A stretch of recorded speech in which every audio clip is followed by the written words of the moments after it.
The basic finding that we have in our historical work is that, yes, you can have episodes of growth under different arrangements, but if you want to sustain that growth over time, it's much stronger and much more robust if you can move towards the kind of inclusive participation that Daron just outlined. And I would flag, for example, South Korea, which is where my wife's family is from. South Korea started out poor after World War II. In fact, in the early 1960s, it was very poor. It was quite authoritarian at the beginning.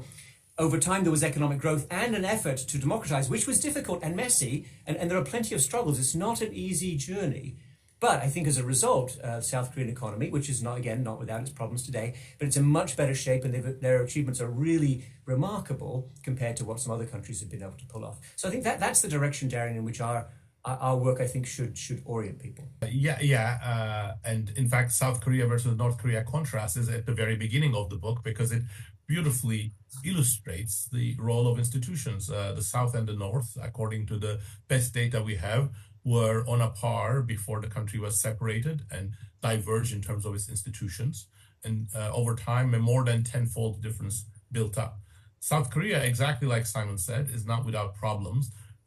Democratization was very difficult, but the evidence that, for example, we have in our democracy and growth paper shows South Korean economy picked up speed after democratization and did so in a more healthy way. But right now, South Korea is still dominated by large corporations, which brings some benefits and some costs. And South Korea is dealing with one of the most rapidly aging populations. It has done reasonably well in that context by using a combination of technologies and other adjustments. But it is a very difficult transition. China will undergo it as well. But a country that's aging so rapidly is going to face many new challenges, and openness to new ideas, new technologies is going to be very important. In the case of South Korea, doing so via a competitive pressure is going to be more important as well. And I don't hold very great hope for North Korea. Its system is cemented, at least for now.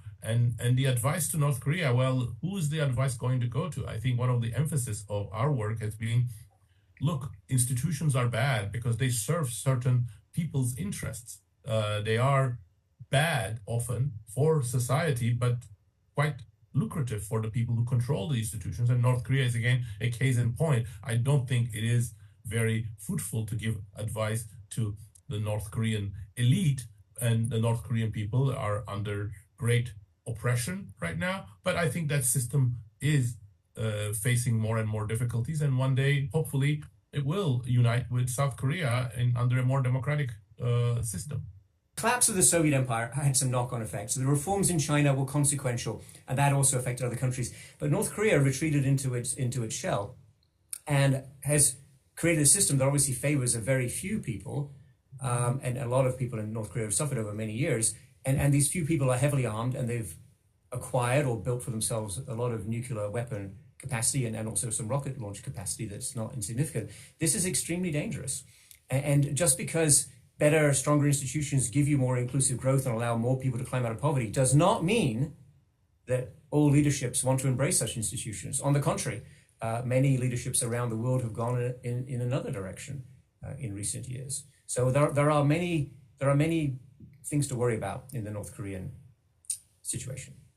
Thank you. Very interesting. Thank you.